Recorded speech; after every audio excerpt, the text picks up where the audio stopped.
tapangan mo ako, anay, ililiw May sabi pa tayo mamaya ka hapon. na.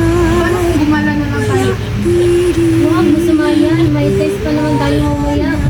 Wala namang mangyayari test. Hindi lang tayo lahat. Wala na, kasama ka na. Pinsan lang to. Pero, Tulugan na.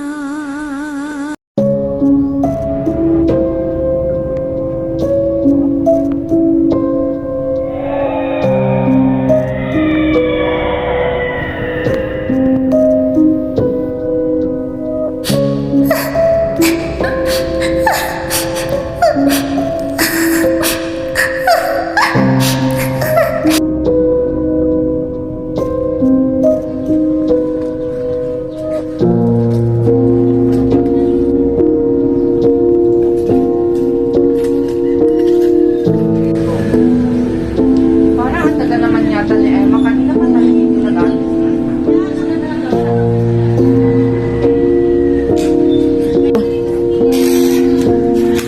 Uy, ayan naman na siya.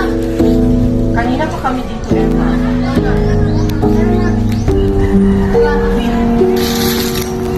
Nandito na pala si Jessa. Bakit ang tagal mo? kasi may experience pa ako. Paano kung mag-iwalay na lang tayo? Oo nga. Tara, tara. Doon kami Doon dito. kami, kayo dito.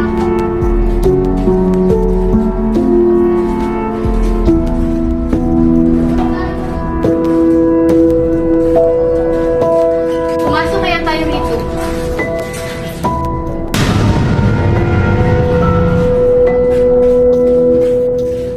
Gumagana pa kaya to? Emma!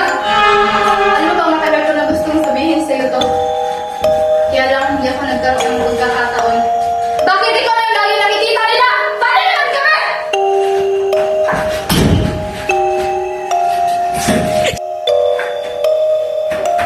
Nakakasakal ka na! Gusto na kitang mawala! Inis ka na!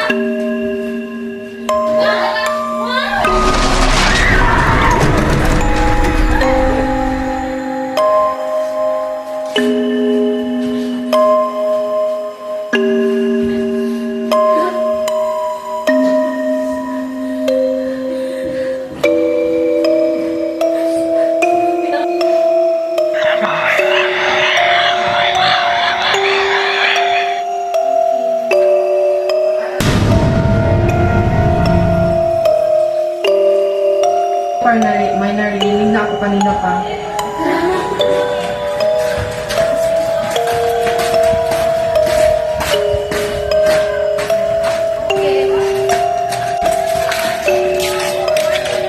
Pala sila. Paano ba namin kasama niyo siya? Lumabas siya kanina eh. Sabi niya sunod po sa inyo. Wala din siya sa akin kanina pa.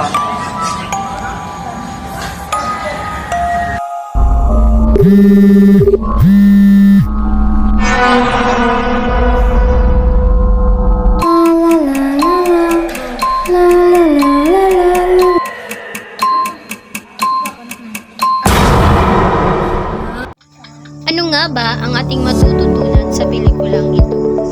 Matutunan natin sa pelikulang ito na masama at hindi maganda na mainggit tayo sa isang tao na wala namang ginawa sa atin na masama, na wala namang ginawa sa atin na kasalanan. Matutunan din natin dito na mas mabuting sabihin natin sa taong nakakasakit sa atin ang ating nararamdaman. Nang sa ganun ay malaman niya na mayroon na pala siyang taong nasasaktan, na mayroon na pala siyang taong naahapakan.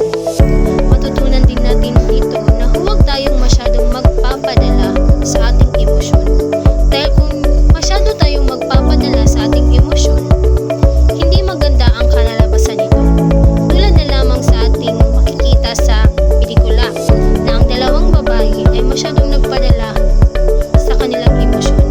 Masyado silang nagpadala sa kanilang galit, kaya't nagawa nilang patayin ang kanilang kaklase na si Emma. At huwag tayong mainggit sa isang tao. Matuto tayong sabihin sa taong nakakasakit sa atin ng ating nararamdaman. At at huwag tayong masyadong magpapadala sa ating emosyon dahil hindi maganda ang kalalabasan.